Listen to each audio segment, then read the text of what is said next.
Chop it down, chop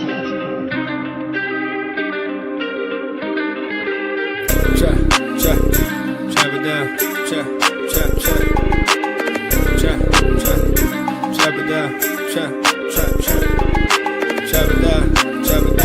down, you gon' chop it down.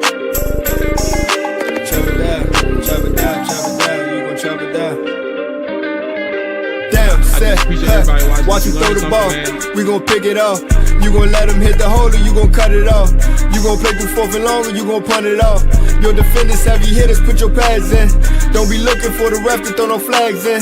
Keep the helmet on, keep the cleats tight. You the type to want to win by any means, right? You should look alive. This is Trap or Dive.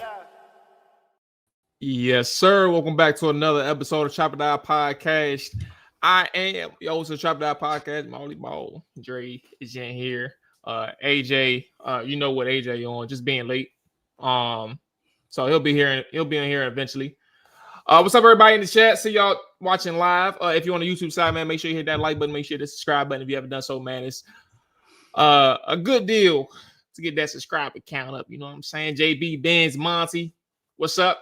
If you're on the Twitch, Twitter side, man, appreciate y'all watching it as well. Try to migrate over to the YouTube side if you can. But either way, however you're watching, we always appreciate that.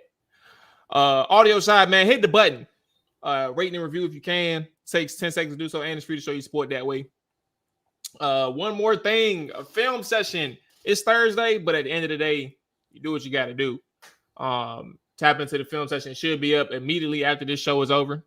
So that'll be a good deal for anybody that's wanting to just kind of get an understanding as we move forward, like a direct understanding as we move forward, what exactly was going on against the passing game of Atlanta.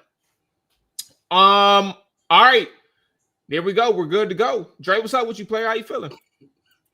I'm feeling all right, bro. Like I told you earlier, man, you know, I'm stuck up in the office, even though, you know, I'm not technically furloughed, but I'm not making money either. So my fun was like really sucked out today. I was bored as shit today at work. I feel for you, bro. And like I told you, if I don't understand any boss who gives a damn about what anybody's doing, if you ain't technically working, you ain't getting paid. So what the hell are we doing? Worried about what somebody else is doing in the office? If it's not detrimental to the agency, mind your damn business. Mind your business. I did not want to be an accepted employee, bro. Yeah, man, it's definitely if you out here, man, and at least familiar. If you're not a federal employee or at least contracting or something, I don't know, just familiar with the situation. You know, send your well wishes, your prayers, however much you want to send your thoughts and prayers to the federal employees who were furloughed, and pray that some of those, while there are whispers, nothing for certain, pray that some of those furloughs do not become layoffs as well for some of these people out here. So that's going to be rough, man, but we're going to have to push through. I told you I offered a day drink session, but that's crazy because now you got to work, so you can't even day drink. Bro. I'm getting drunk tonight. That's probably my. But that's what I'm sipping now. I was gonna say. Yeah, that's it for me. I'm about to go out, get some wings, get drunk. Then next weekend is a friend birthday, so that's it. But like, hopefully, because it's also Morgan State homecoming, by the way. Oh, you know that, Dre. But you know. I don't. I gotta be very selective now that I'm not making no money. I gotta be very selective with my moves. So maybe just pop out that Sunday and call it a weekend. Skins fan, what's up? AJ, what's going on with you, player? Not much, man. Just been busy. You know, still wishing the best for you guys and a lot of my friends and stuff that are affected by this. So hopefully it doesn't last long, but from all the indicators and watching the news coverage, it seems like they're preparing you guys and those affected for the long haul. Shit, they don't tell us nothing. I mean, well, they smart not to tell us nothing. In terms of like length of time, nobody fucking knows.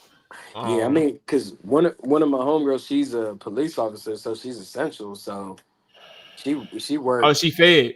Yeah, she worked Oh, damn. 9:30 p.m. until 5:30 a.m. and not getting paid.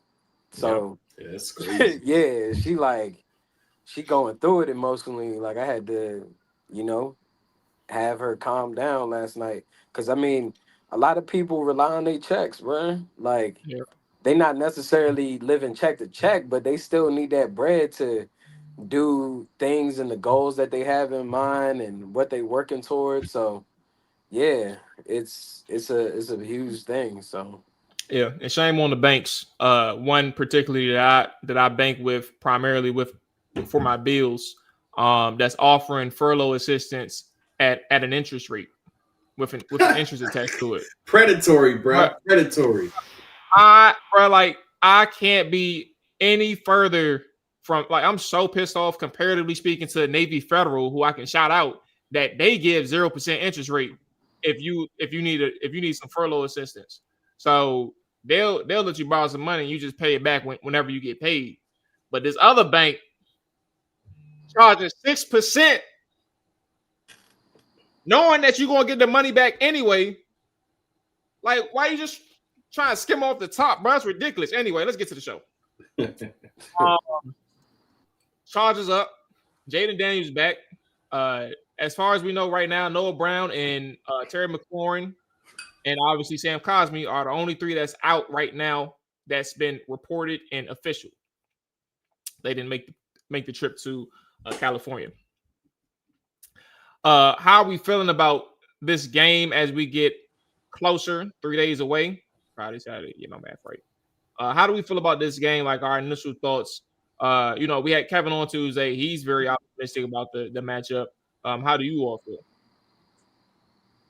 Yeah, I mean, I actually feel pretty good about this game. I actually think I feel better about this game than I did against the Falcons game last week.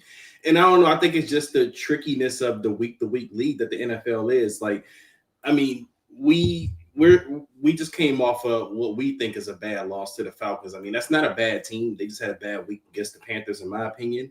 But I mean, the way the defense looked, it was so uninspiring that it makes you just think that you're not going to have confidence in this group for the rest of the year. Now, granted, I still don't really have confidence in the defense until they show me otherwise. Like they're going to have to show me consistently that they can put up with at least teams that you're talking about that's going to be playoff type teams, because the two teams we played this year that we've looked out worst at, these are teams that can go to the playoffs this year. And then the Chargers are one of those teams. So I'm not all that confident in the defense this week, but I am confident in the offense this week. And I'm confident because Jayden Daniels is back. Like, how can you not be confident when your star quarterback is back? And I think Jayden has a lot to prove. I don't know what to expect from him as far as like how he's going to look, as far as running, if they're going to even give him that type of responsibility in this game.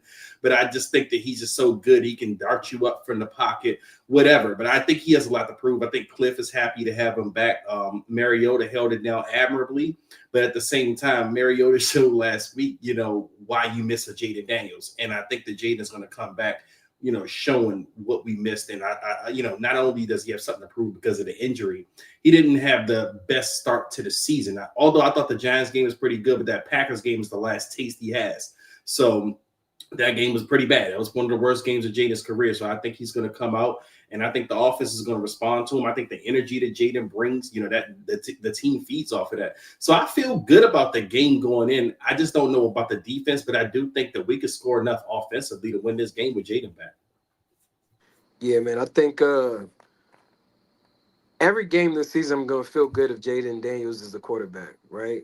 Like, yes, the defense has some issues that it needs to work on, but I'm always gonna feel good and optimistic when JD5 is back there at quarterback, because I feel like he can be productive every single game. I'm even reading the comment in here. Moneyball's like, who is Jaden gonna throw to? The Why is same he talking about people. Noah Brown? I mean, but I mean, the thing is, the same people that Marcus Mariota was throwing to. Yeah. So I mean, they moved the ball efficiently and effectively in these two games that Jayden has missed, without a Terry McLaurin and a Noah Brown. So now you add in Jayden Daniels, who's a much better quarterback in all essences of the game, like from in the pocket, out of the pocket, creating all those different things. You'll still be able to be productive. I just think that it's up to Cliff to call a solid game. You know, from a defensive side of the ball, you hope that maybe communication shores up in some aspect, or maybe streamlined and simplified. But you know, you really don't know what you're going to get from the defense week in and week out. Offensively, you know, excuse me, you know, Jayden Daniels had a bad game against the Green Bay Packers, but you don't necessarily expect that. You're not facing that type of defense every single week. So yeah, I'm looking forward to Sunday's matchup. Looking forward to Jayden being back.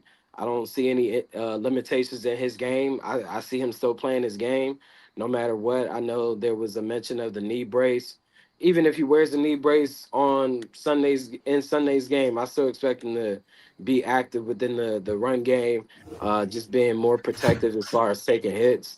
But I still see him being a threat within the run game. Well, Cliff did And mention that he wasn't about to play unless they felt like he can fully be himself. So that's one thing for sure, knee brace or not, is that at the very least the coaches and medical staff feel like he's 100%. He can 100% be Jayden. And I felt like he was ready to play last week. I just think that this coaching staff is very cautious of a lot of guys coming back. Not, I don't even want to say too fast. They just want to be smart about everything in their mind. But Is that a bad thing, AJ?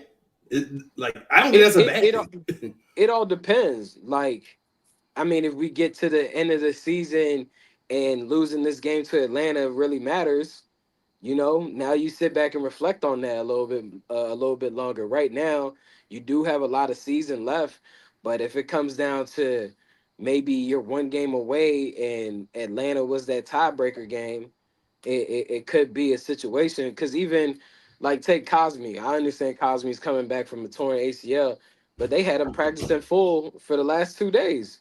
So it's just like, all right, cool. Like, are we just trying to do certain things a certain way? Yeah, he wasn't clear by He the wasn't clear by doctors. the doctors. He wasn't clear by the doctors because it's internal. If the coaches don't really want you to play, they can literally tell the team doctor not to clear you. Like, that's why guys get second opinions. Because wait, what's the problem? I'm just looking at the comment, but I'm trying to get people to understand the conflict of interest of team doctors and players coming back or not coming back. Like, they can control that narrative. That's essentially what I'm saying.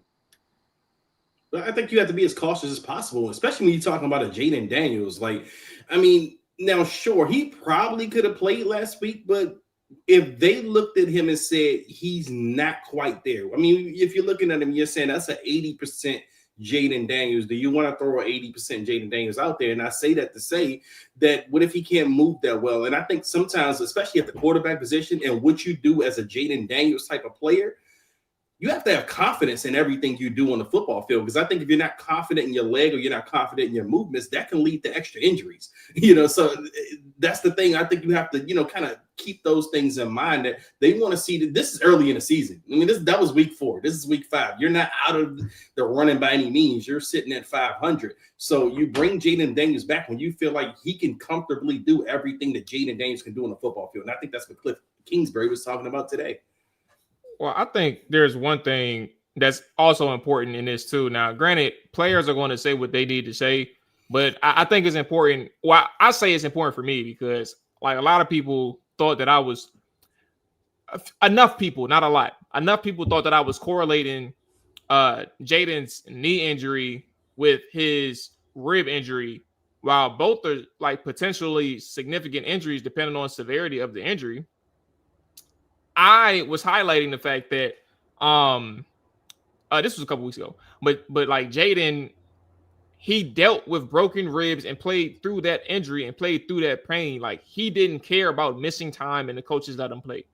If he can put himself out there, like, and he feel like he's good to go, like, he played the whole 4th quarter on the injured knee. He said in his presser, I think it was yesterday, that he felt he was good to go 2 weeks ago. So in reality, if it was up to him, he wouldn't have missed no time. And I think, like, those things are important too. So I don't know if he's going to play with a brace or not. Maybe they just wanted him to practice with a brace, get a feel for it. I don't know.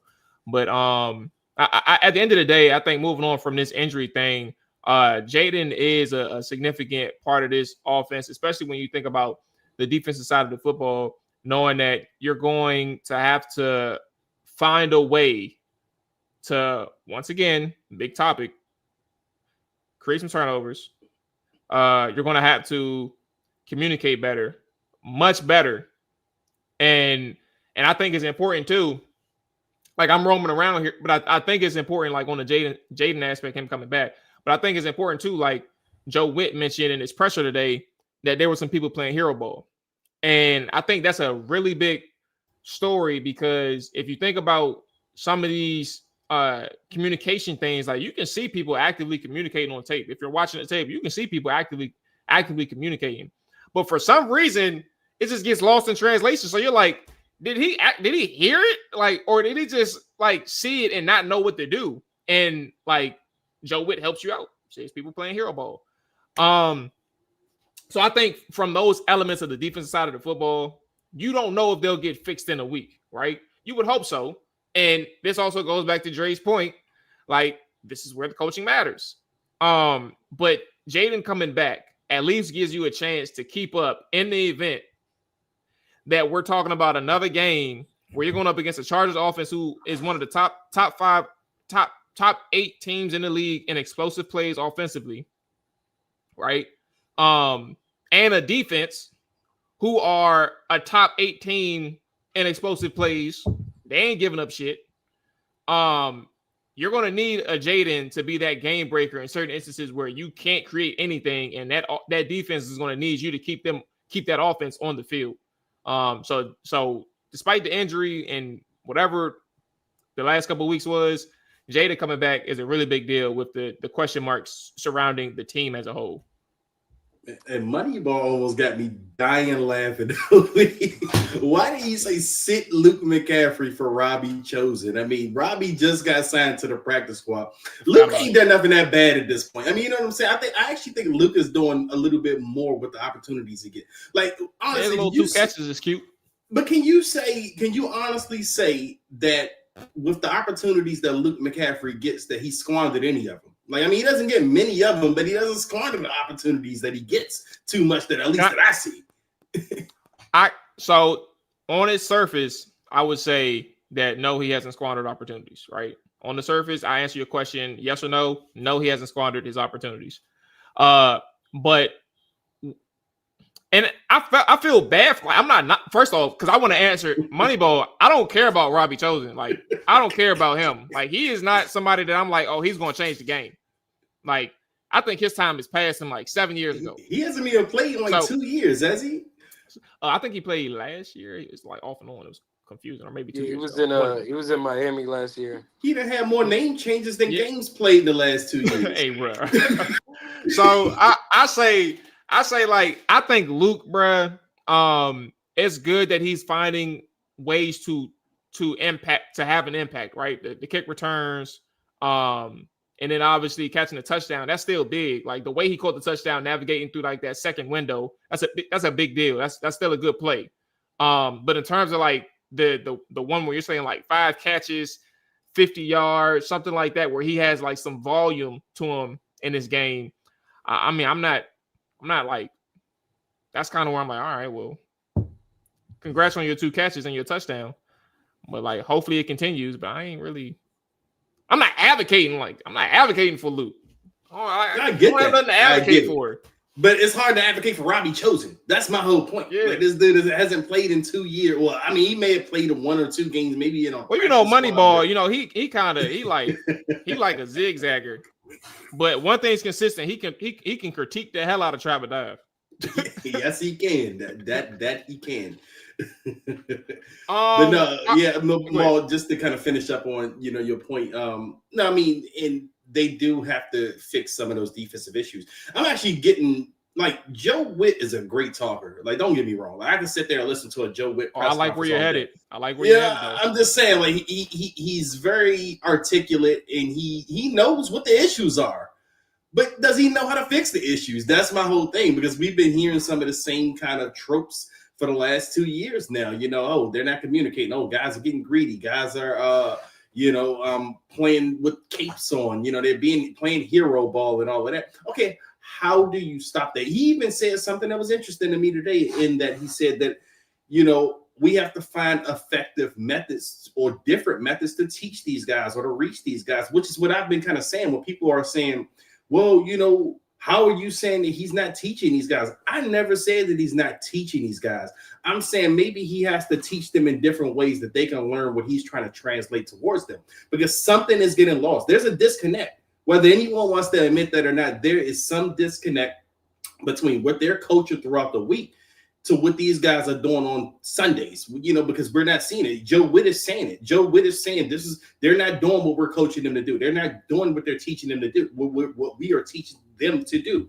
Then teach them in a way that they're going to get it. I mean, because obviously whatever way you're teaching them, they're not getting it, because some of these mistakes you don't expect pros to make. And to me, I don't think these guys are stupid. I don't think these guys are low IQ. I mean, these guys come from good football programs in college, good football reputations. Like, I think these guys get it mentally, but something's getting lost in translation from what these coaches want them to do to what's expected of them on game day. So, like I said, Joe Witt, he talks. He seems like he knows exactly what the problem is. He can diagnose these problems, but now can you reach your players? Because these guys, you should be able to get more out of these guys. Yes, there may be some personnel issues. I can accept when a guy gets beat because he's not fast enough, or he just skillfully can't match up with the guy that's in front of him. But I cannot accept when there's multiple mental blunders. And how do you fix that? How do you get through to these players so they can get on the same page? Because another thing we kind of heard is that these guys aren't on the same page. So how do you get these guys on the same page? And it has to start this week. Joe Witt even said in this press conference, we're going to be better at this week. Okay, I want to see it.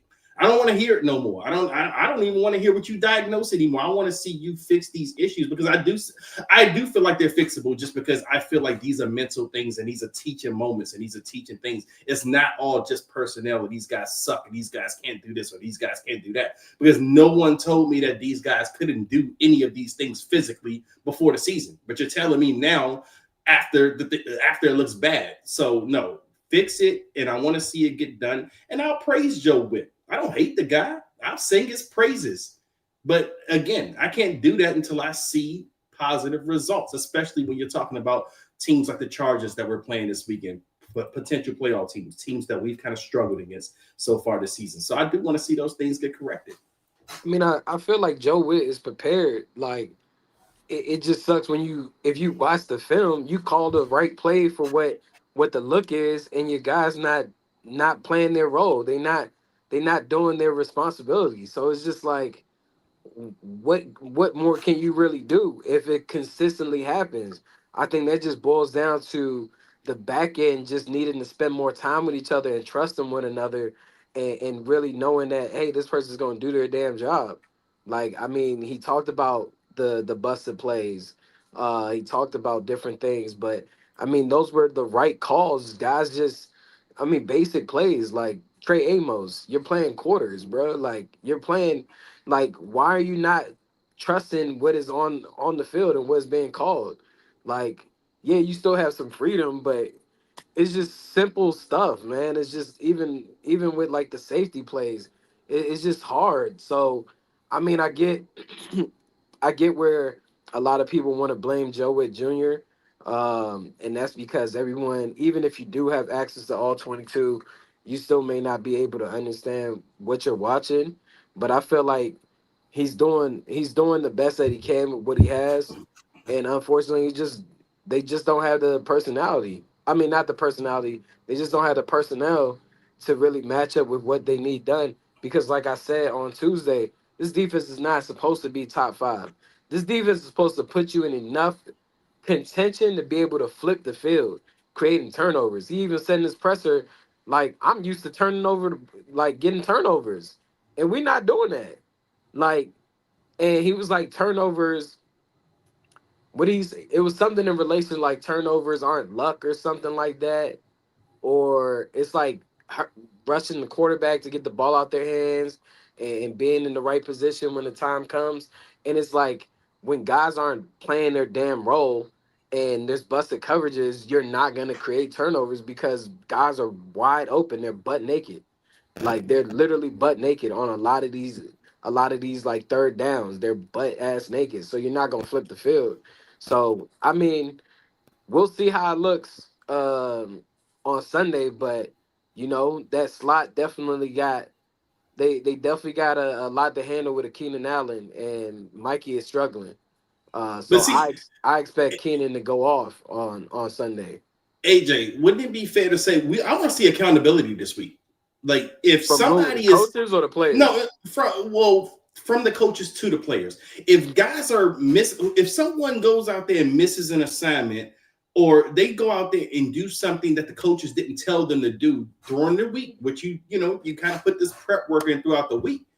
If you see that on Sunday, bench the player for a couple of plays or a series or whatever. But there needs to be some accountability instead of just saying, well, woe is me. That's all we can expect out of these guys because that's all we got. No, these are mental mistakes. And if these guys continue to make these mental mistakes, let's see some accountability and say, all right, I'm going to sit that guy down until he understands what he needs to do. Maybe that's the communication that needs to Dre, get through to these players. Like, I don't want to hear who. Like what you mean though? If we talking about cornerback position, let's say you hold a guy accountable. He's the outside corner, right?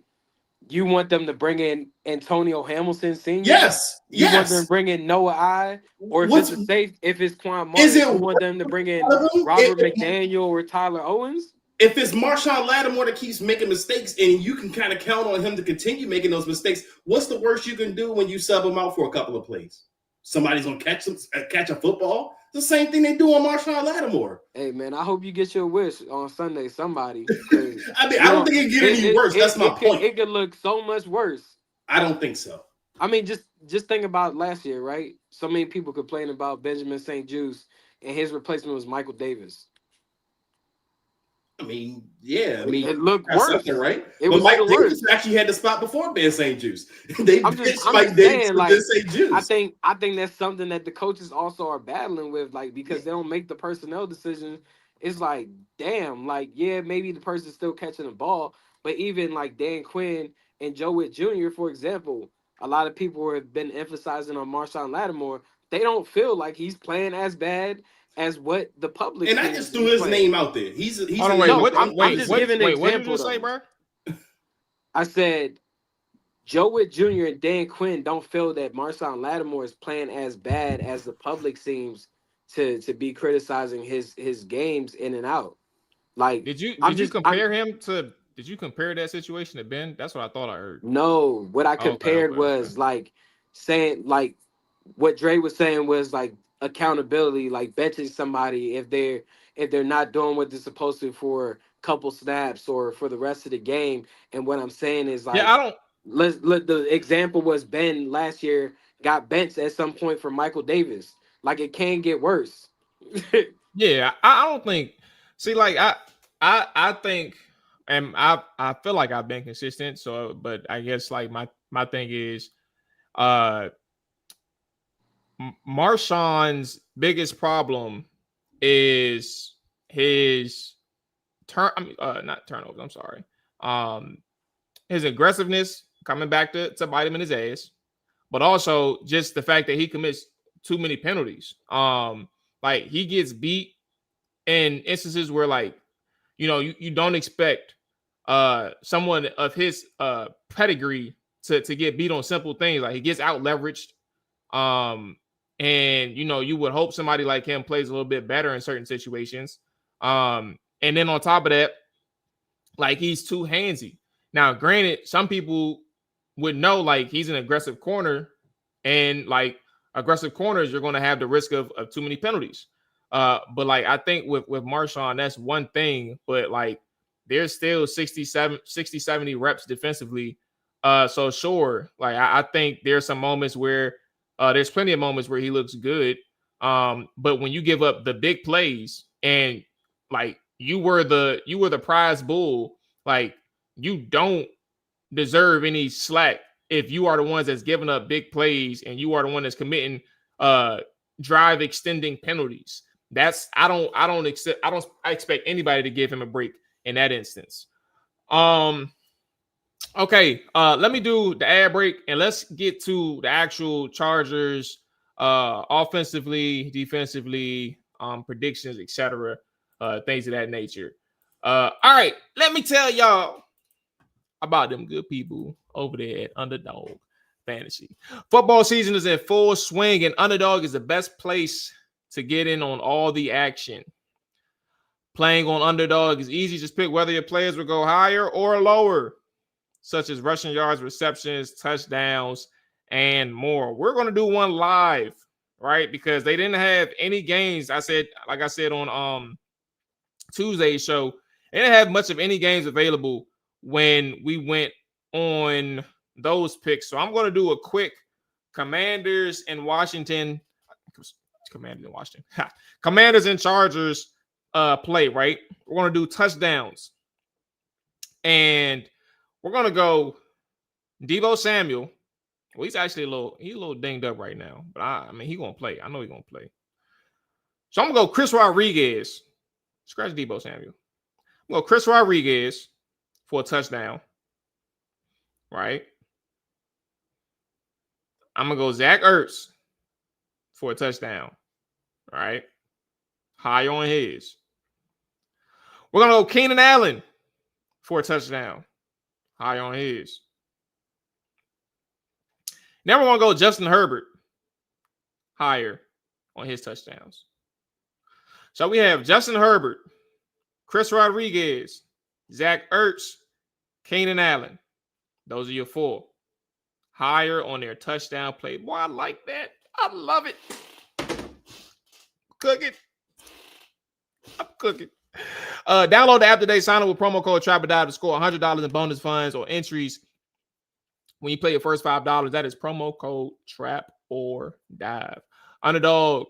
Make picks. Win money. 18 plus, 19 plus in Alabama and Nebraska, 19 plus in Colorado for some games, 21 plus in Arizona, Massachusetts, and Virginia, and present in a state where Underdog Fantasy operates. Terms apply. See assets.underdogfantasy.com/web/play and get terms _DFS_.html for details. Offer not valid in Maryland, Michigan, New Jersey, Ohio, and Pennsylvania. Concerned with your play? Call 1-800-GAMBLER or visit ncpgambling.org. In New York, call the 24/7 HOPE line at 1-877-8-HOPE-NY or text HOPE-NY 467-369. Yes, sir. Let's get back to the show. All right. So Washington and Los Angeles. We were on the defense, so let's kind of like stick to that area, right? And then get back to the offense. Defensively, we talked about personnel for us, but I think what bodes well for Washington in this instance is the fact that the Chargers are down a couple of their starting offensive linemen.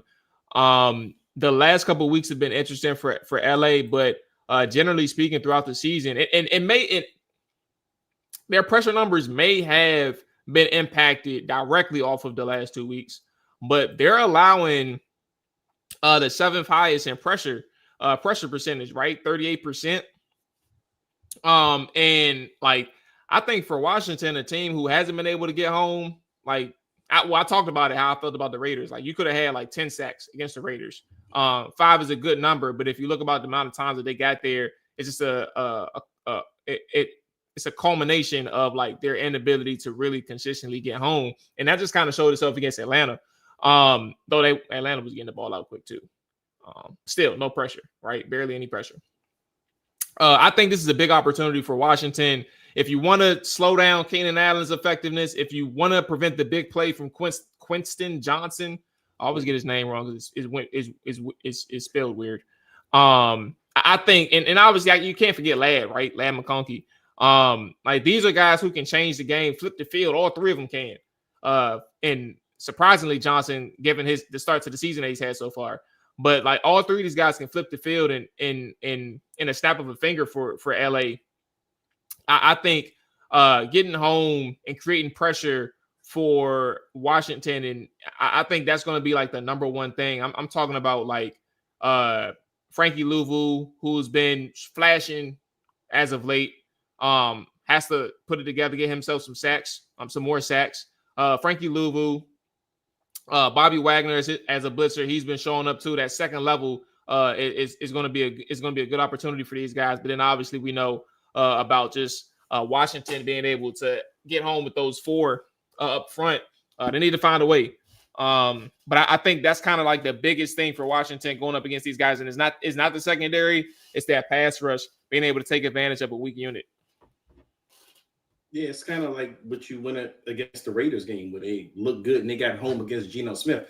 The Chargers are struggling up front. I mean, they have injuries. Joe Alt's not playing. Rashawn Slater has been out since before the season, and that was the strength, those bookend tackles. I mean, you saw what the Giants did to them. Now, granted, Washington doesn't have the same personnel as the Giants have, but Washington, I mean, they've been one thing that this defense have shown that they can do is they can get home against weak offensive lines. And they've done that so far this season. They've proven that against the Raiders, against the Giants.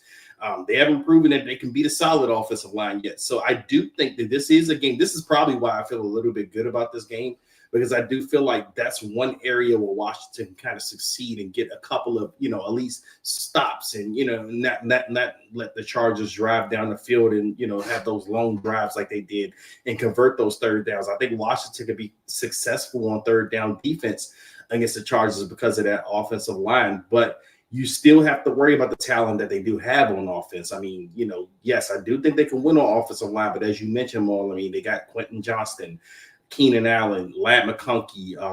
I think they get their tight end Will Dissly back this week. And Amarion Hampton has looked pretty good, even though Washington, their strength this season has been the run defense. But you have to worry about, is the secondary going to be on point this week with the communication issues? Are they going to be on point, with the assignments that they have, knowing what they're supposed to do? You got to wonder if Jim Harbaugh is going to call, they're going to have them going motion all day on Washington, which Washington has struggled with all season. They haven't really proven that they can cover any motions that teams run against them. But will the Chargers have enough time to complete a lot of the plays they want to play this week? But Justin Herbert, he gets the ball out pretty quick. That's one of the strengths that he has. He can diagnose and he can get the ball out pretty quick. The last time we've seen him was in 2021, and he shredded us. I mean, but that was a whole different team, different era. But anyway, I mean, it's still a quarterback you have to worry about that can dice you up. You just let Michael Penix dice you up this week. So I just want to see the defense go out there and play with a little bit of pride this week. Not only pride, but they have to also show some discipline this week. Show whatever you were working on this week with the game plan that you can go out there and execute. I want to see that they're responding to coaching, because obviously, like I said, Joe Witt's not a stupid guy. He's not a dumb guy. Joe Witt knows, he knows what he's talking about. He knows defense. But can he teach these guys? Can he reach these guys? And can these guys execute what he's trying to teach them to do? And like I was saying earlier, if guys are out there still making the same mistakes, then show some accountability. I'm not saying bench these guys for games or sit them out and make them lose their jobs, but I'm saying you have to get through to these guys some kind of way, and we can't go out there and see the same mistakes every week, especially when you're talking about mental mistakes. I can accept if a player just gets beat, but I just cannot accept when a player makes the same mental mistakes over and over again. And I want to see the coaching get through to these guys, and that's not just Joe Witt. That's Jason Simmons, the pass game coordinator. That's Tom Donatel, the defensive backs coach. Like, this is on all of these guys. It's not one person. Like, when I mentioned coaching, it's not one person. Joe Witt's just the leader of this group, but he has guys under him that executes what he wants to run for the week. And I want to see that these guys can respond to them, because that's going to be encouraging to me if I can see that, because then I will feel like, all right, going forward, yes, I do feel like the coaching staff they know how to fix and not only diagnose these issues, but they know how to fix these issues. So I do want to see that show up this week. Yeah, I mean, I think that Washington has a great opportunity to take advantage of the injuries that the Chargers are facing right now, with losing Rashawn Slater for the season and also losing Joe Alt. They had both of them at tackle, and then Joe flipped to the other side to replace Rashawn, and now he's out. So I think as a defensive game plan, you want to force that front to have to communicate a lot throughout the game. So I think a lot of those, a lot of stunts should take place in this matchup. Dan Quinn came out and said that he didn't feel like they did enough against Atlanta, who was also having the same issue with missing a key component of their offensive line. But I think with this new nucleus at at offensive line for the Chargers, you got to force them to communicate. That's also another reason why the Giants were able to be successful in their game plan defensively against Justin Herbert. They forced them to communicate, but they also have guys that can win one-on-one. So they did a mixture of stunts, but also letting guys, go in and win their one-on-one matchups. In this particular case, you can create so much havoc by being able to have these stunts work in your favor as long as you stop the run game, which they've done a pretty solid job of stopping the run, and that's what Get a Greg Louisville Roman, on a loop, bro. He your most athletic guy at this point. yeah, Get that man on a loop. and Greg Roman's defense, I mean, offense is predicated off of developing the run. If you can stop the run altogether, the passing game gets pretty limited. It's just my biggest concern for them defensively is a Keenan Allen in the slot, due to the fact of Mikey being the one that's primarily going to get that task, due to Marshawn Lattimore and Trey Amos being predominantly outside corners. So it's Is just Mikey how. even playing? He hasn't practiced all week.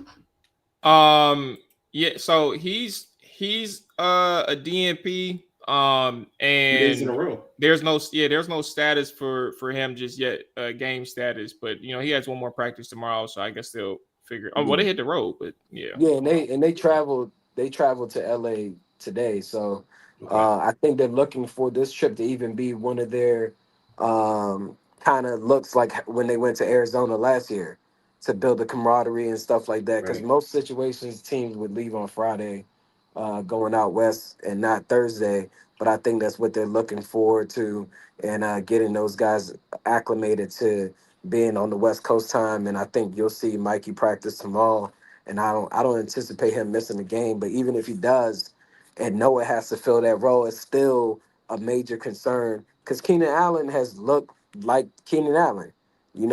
Take away what happened with the Bears, he looks like he's still that guy. He can still run routes. He's never been a burner, so he's highly dependent on his running routes ability. And Justin Herbert got a cannon.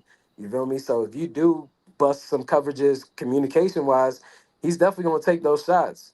And Yeah. Quentin Johnson has looked more productive in year three than he has any point of the previous seasons of his NFL career.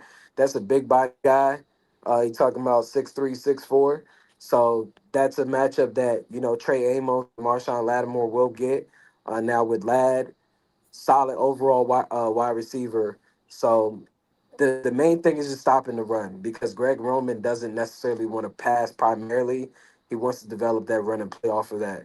So if they can do a good job in slowing down, Marion Hampton and whoever else is the running back over there for the Chargers, I think that they'll be productive. But I would definitely hope that in the first half of the game, we see a lot of stunts with Ken Law, Newton, Payne, Von Miller, Martin, and Luvu in the mix, and also Yeah. letting Bobby blitz a bit more too. Yeah, Washington averages 6.1 yards a rush, which is second in NFL. The Chargers are eighth, averaging 5 yards a rush. So they definitely have intentions on running and being a run focused offense. And we flip the sides for this game. Washington's offense versus the Chargers defense. There's two main points. I actually put them on Twitter earlier today. I think is more important than anything.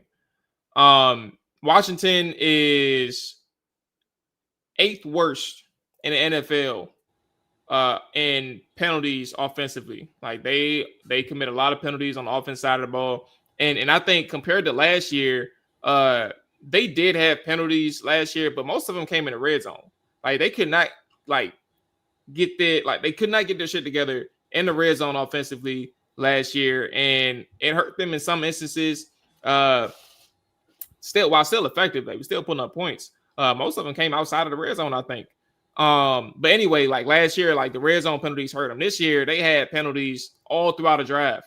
The one we talked about with Kevin, you overcome a 1st and 30, and the one that you don't on that same drive that you couldn't overcome was a 5-yard false start from Zach Ertz, and you end up kicking a field goal on that drive.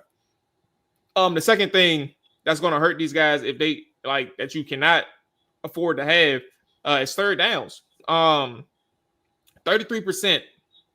third down conversion on the year. That's 27th or 28th in the NFL. Last year they was ranked 6th. When you're trying to figure out, like, I don't know if it was just me, it may have been y'all too, but like something has been off with this offense. And sure, they've been missing Jayden, but even when Jayden was on the field, like something had been off with this offense. And like not super efficient. Like you had your plays here and there, but just not super efficient. And like they're getting off the field too fast. I wonder how many 3-and-outs they had this year. Like I don't know. I can find the number. Like I don't have the number on top of my head, or I haven't looked it up like per se from a research standpoint. But like the 3-and-outs that they've had this year is significant. Like they're not even getting first downs like off rip to like extend the drive. So I think for Washington, you have to find a way to stay on the field. This is a top 10 defensive unit that you're going up against again in the pass game and the run game. But the good news is like, you know, Khalil Mack is hurt. They aren't rushing the passer that well. I think like they're probably better off against the run more than they are like in the pass game from a pressure standpoint. Like you're gonna have some time to find a guy. But I think for Washington, if you aren't able to take advantage of, well, herein lies the conundrum. You ain't really got no explosive players. I mean, that as I'm talking, like that's a problem they're gonna have to try to figure out as the weeks go by. You got Debo, he's an explosive player in itself, but like the explosive plays are just not popping off for Washington. So that's kind of where I'll pause right there. It's penalties, it's third down conversions, the Cliff Kingsbury effect in terms of like being able to create opportunities for your players is where, you know, you hope to see some magic this week against a defense in LA who is top 10 on both passing and running. Like they really do mean business. And more, the penalties has been an issue of mine since last year. Actually, it's one of the things team wide, not even just offense, that I want to see a Dan Quinn team be better at, because that's a discipline issue. If you are, you know, a constant penalty team, and it hurts the team. And one thing about it's been funny because you have those penalties, and it's been an issue since last year. And Jayden has been the type of quarterback that's kind of wiped out those penalties. Like he you know, you can get a 1st and 20 or 2nd and 20, and Jayden will get you those yards on that next down, and then you're in a manageable situation on the next down to kind of get the first down. But you don't want to be in that situation all the time. I think to be a more efficient offense, you have to really eliminate that stuff out. But with that said, going up against this Chargers defense, it's a Jim Harbaugh coach team. And I always expect a Jim Harbaugh coach team to be really disciplined. They're going to be sound. Like they may not have a great pass rush right now, but they're a solid defense, like a really solid starting defense. Like not really many weak spots on that team. I mean, as far as like, you know, a guy you can identify out there, like that's the guy I'm going to go get. So this is going to be the Cliff Kingsbury game. It's going to be the Cliff Kingsbury game, and how he game plans on, you know, what do you have for the Chargers, and, you know, what's the game plan for Jayden Daniels coming back? Like, I mean, I know, you know, you kind of mentioned the non-explosive players because we don't know if Terry's playing. I mean, he's probably not playing more than likely. He's out. Yeah, he's out. Yes, so Terry's out. But with that said, you still have a Debo. You have a rookie in Jalen Lane who hasn't really proven anything too much on offense yet, but I think he has explosive ability. Can Cliff Kingsbury dial up something for him this week? You know, Jayden he's the explosive player on offense. Like, you know, he's the king explosive player when you talk about Commanders offense. But I still think when you talk about this Washington offense, you have to lean on that run game a bit. I think a bit more. I think the run game's good. I don't think anyone is really like 14 carries last week, 7 and 7 for Chris Rodriguez and Bill. Yes, and I don't think anyone this season that they've played against has shown the ability to really stop Washington's run game. The only person we've seen stop Washington's run game, so to speak, so far to this point in the season is Cliff Kingsbury, because he doesn't really stick with it too much. And, you know, and I like Cliff Kingsbury. I really think Cliff Kingsbury is a great offensive mind and everything, but I do think he gets too cute sometimes. And Mo, when you kind of talk about the third downs and, some of those situations, or we're having these three and outs more often than not. And I kind of attribute that to kind of, being a little bit too cute. And I think about the first drive of the game against Atlanta. And well, it was one of those drives where they had like three straight pass plays on the drive, and the drive ends pretty early.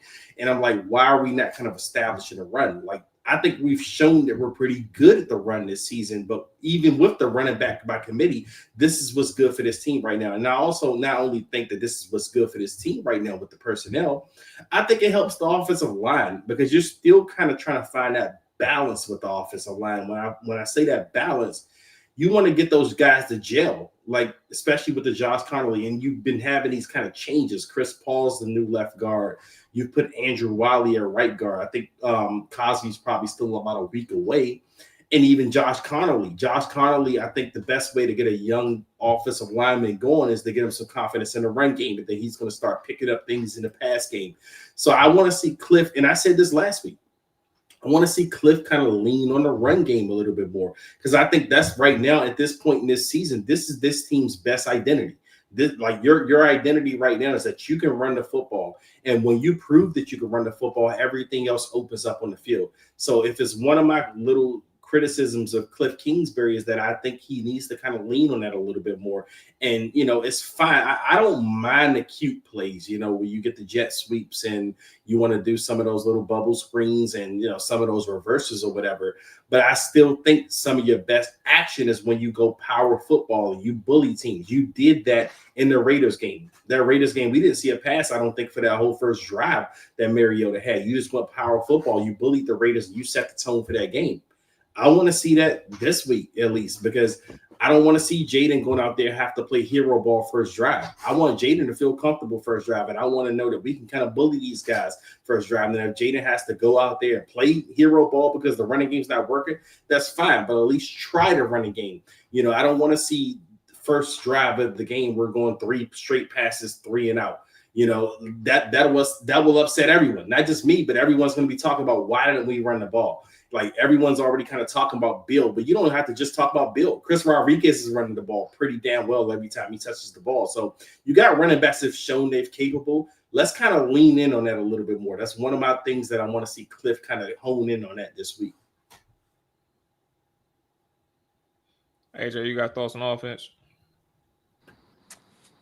I mean, offensively, Dre said a lot of the same sentiments that I share. I think I want to see them focus on the run game a bit more to play off of that.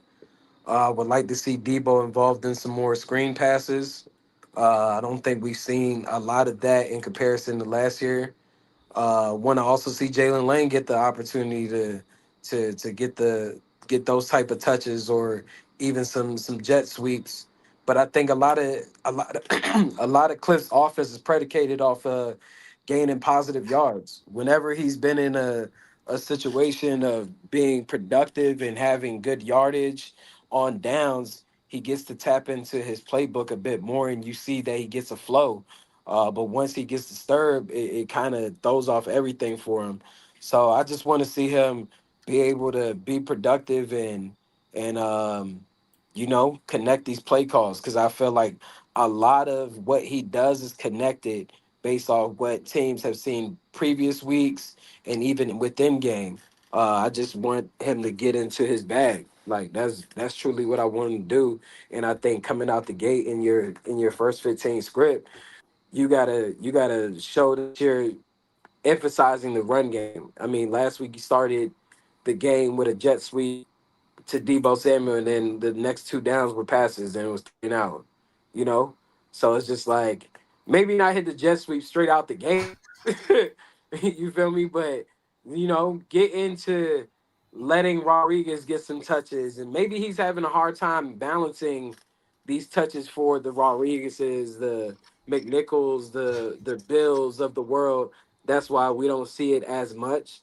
But I think you gotta really understand this is a running back by committee, and feed the hot hand, because you just never know. All it takes is maybe one missed tackle and a guy could break one. I mean, we've seen it in back-to-back weeks with McNichols breaking that big run against the Raiders. We've seen C-Rob break one against the Falcons.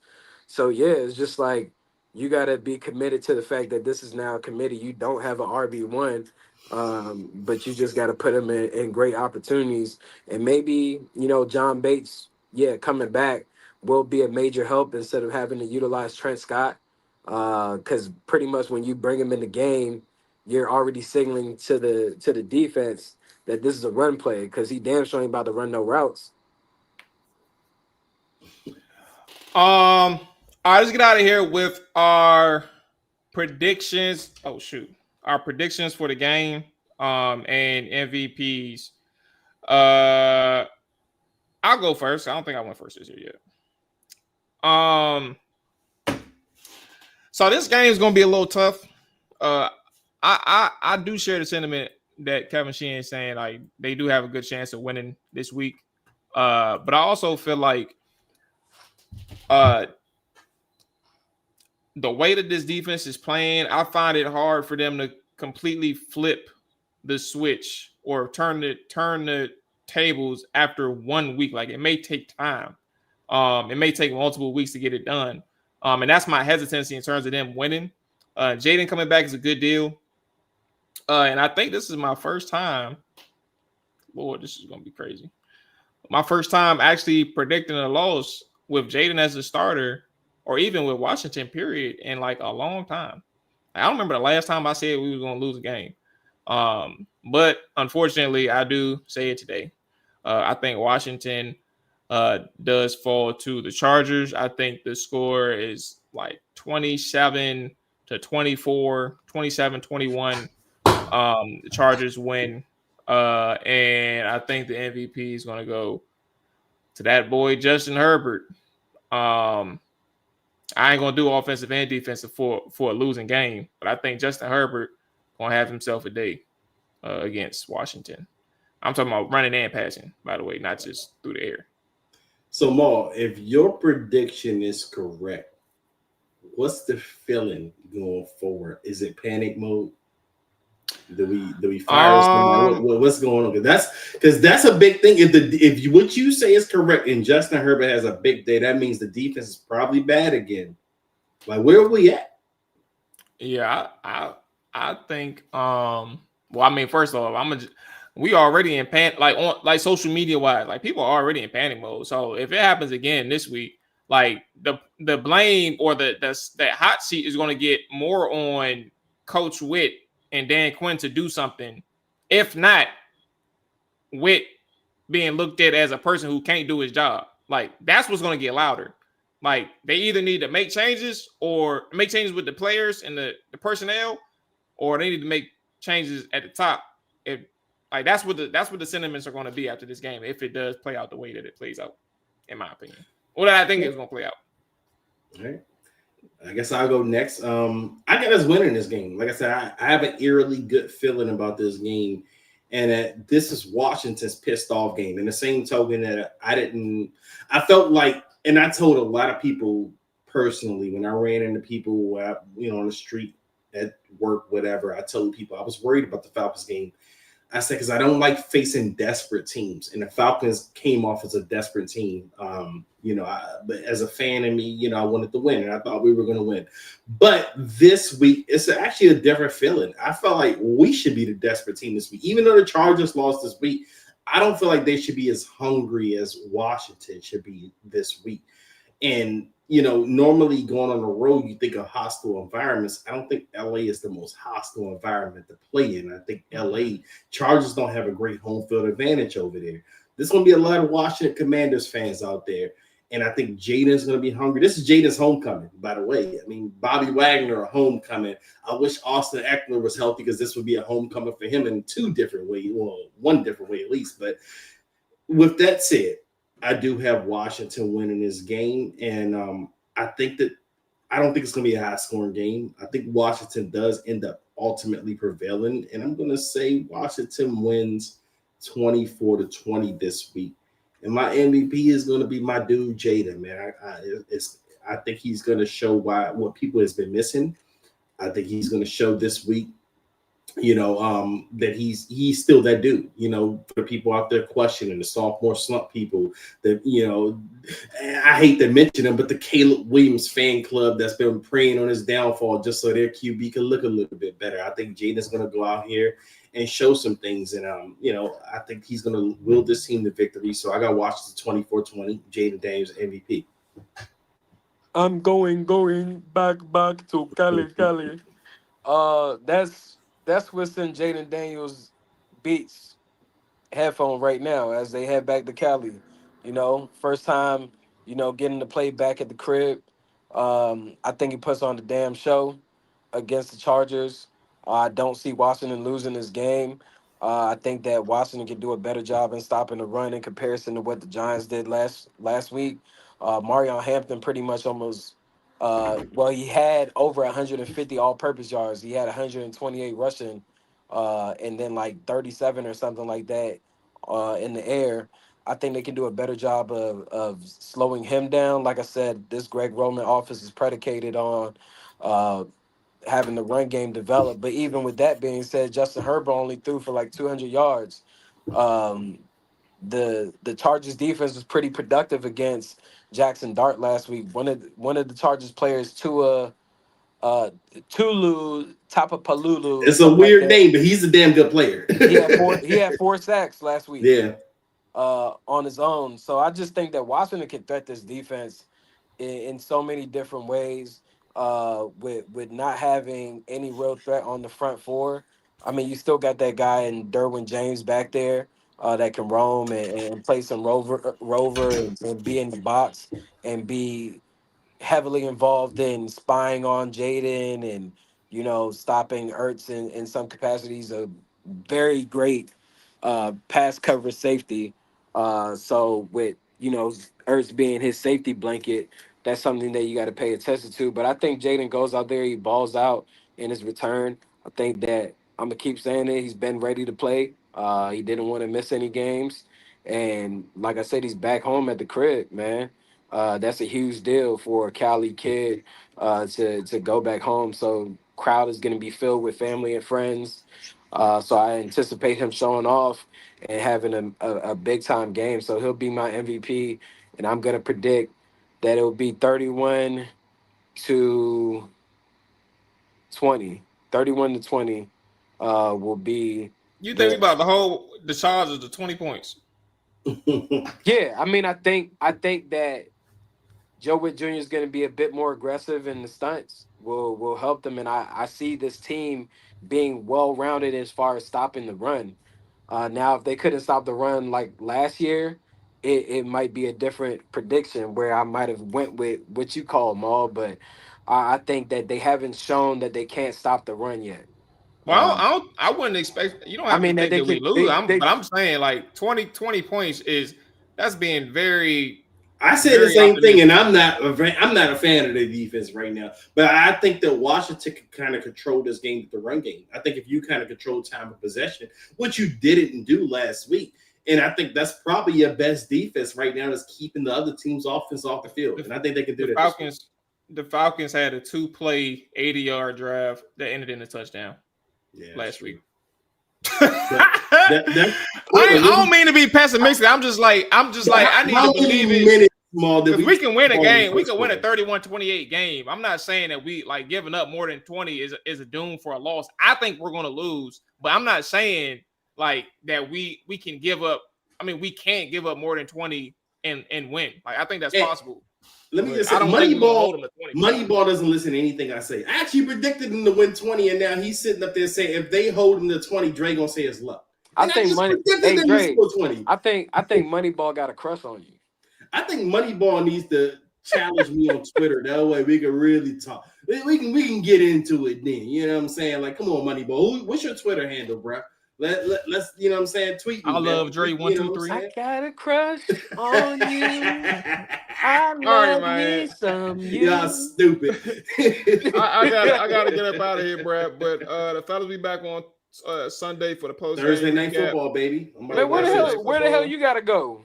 Maul is he's about to get some wings, bro. That's what I'm saying. But he ain't invite nobody out. He's nothing, trying to rush us off the show so he can go eat wings and get drunk. Yeah, I want to get drunk, and the game about to be on. What's wrong with that? I could have came out. You know, we fulfilled our. First off, you wasn't gonna be out here at 8:15 or 8:20, and we just got done with the show. Mual got a move to make, man. You know what I'm saying? He on some secrets. Just be responsible, my boy. That's it. Yeah. I'll be okay. Moneyball keep talking about B-Rob. You know what, man? I hope B-Rob go for 100. Yeah. And I'm gonna invite you on the show when you go for 100. 100 rushing yards. First off, I actually am supposed to slap you because you said Debo. You said Debo was gonna be the leading rusher after Sunday. So next time I see you, make sure we get the camera out on the 12th. I'm not holding back either, bro. I'm gonna dip my hand in some cold water, boy. I'm about to. On the 12th. I'm about to send AJ to the upper room, bro. All right, we out of here, bro. All right, we back on Sunday, man.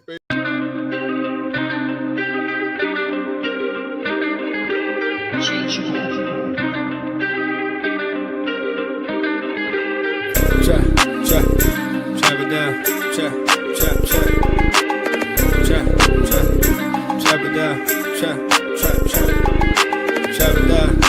Chop it down, you gon' chop it down. Chop it down, you gon' chop it down. Damn, set, watch him throw the ball, we gon' pick it off. You gon' let him hit the hole or you gon' cut it off. You gon' play through 4th and long or you gon' punt it off. Your defenders heavy hitters, put your pads in. Don't be looking for the ref to throw no flags in. Keep the helmet on, keep the cleats tight. You the type to want to win by any means, right? You should look alive. This is Trap or Dive.